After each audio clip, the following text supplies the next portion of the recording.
Hi, and welcome to another Wednesday's Word. My name's Tim. I'm the pastor at Cascade Christian Reformed Church in Marysville, and every week we study the Bible together. People use various reading plans, and the one I'm following is the Daily Audio Bible, and in the middle of Leviticus, following that plan. And it's funny, because last night we were at a family meal. I had my brother-in-law and sister-in-law, kind of a great aunt and such, and someone mentioned about how reading the Bible can be less than fun.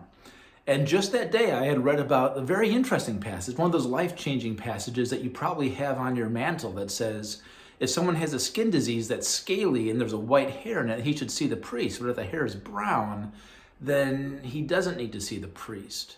And sometimes we wonder what exactly is going on and why did God need to preserve such triviality for thousands of years?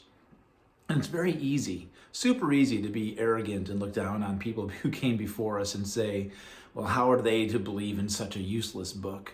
But here's the thing.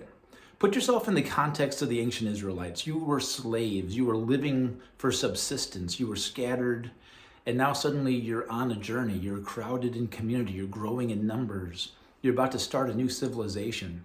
And you've never dealt with basic hygiene issues. Your communities and healthcare haven't progressed the way we have them. Some of these things were new. And so we see God giving them the very fundamental issues of how to deal with society. And right now we're still learning in terms of masking or not masking and how all this public health and safety comes together.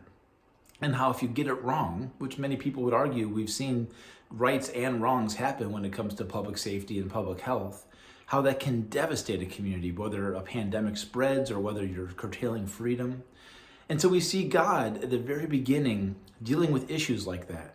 And what that tells me is that the Bible is not just this book that talks about how to get to heaven and how to make sure you're in a relational place with people around you, like forgiving your wife.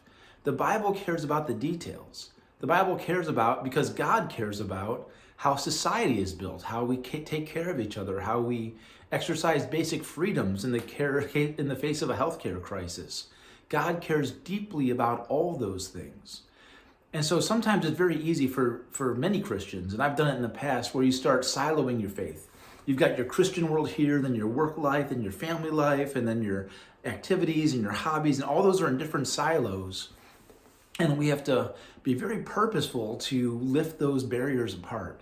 Imagine a fish tank where you've got different fish quarantined with different dividers that are invisible, and they never talk to each other.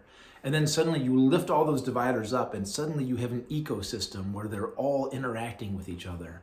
That's how your life should be. Your faith should impact how you raise your kids.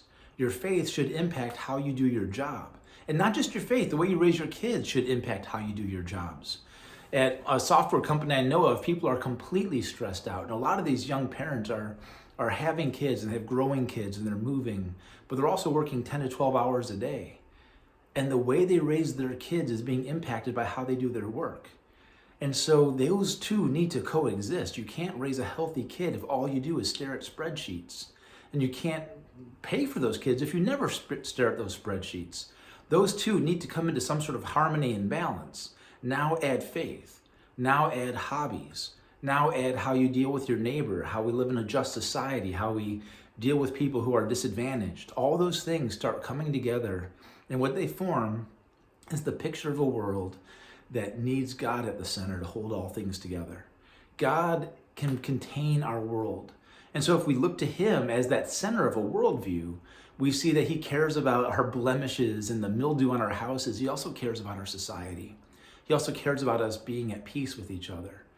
And so today in my Bible reading, not only was there those laws in Leviticus about mold and mildew and skin conditions, but you also see Jesus feeding 5,000 people. You see him walking on water. You see him doing tremendous miracles and people asking, who is this man who can do such things? And so we live with a God who does all that. Growing up in church, I love the Jesus who calmed the sea. I love the Jesus who walked on water. That's who I worshiped. I never thought about a Jesus, honestly, who shaped the way I dealt with my hobbies, who informed the way I went to school, who would influence how my parents did their jobs. That was not part of my worldview when I was a little kid, and I was missing out. To see that Jesus is at the center of it all, that he cares as much about a Sunday worship service as he does about anything else. It's so important to remember. I was having breakfast with John DeGroat, and he was talking about a former church member, and he said that this guy treated every day like it was the Lord's Day.